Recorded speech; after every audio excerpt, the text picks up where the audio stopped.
بانی جماعت احمدیہ سیدنا حضرت اقدس مسیح موعود علیہ الصلاۃ والسلام فرماتے ہیں، اللہ تعالیٰ نے قرآن شریف میں فرمایا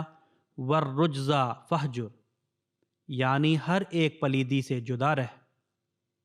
یہ احکام اسی لیے ہیں کہ تا انسان حفظان صحت کے اسباب کی رعایت رکھ کر اپنے تئیں جسمانی بلاؤں سے بچاوے۔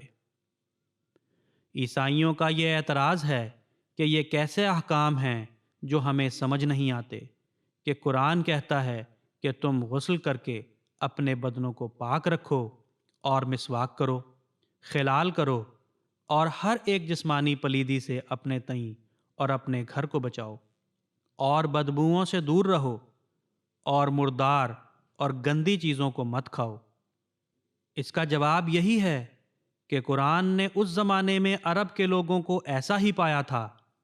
اور وہ لوگ نہ صرف روحانی پہلو کی روح سے خطرناک حالت میں تھے،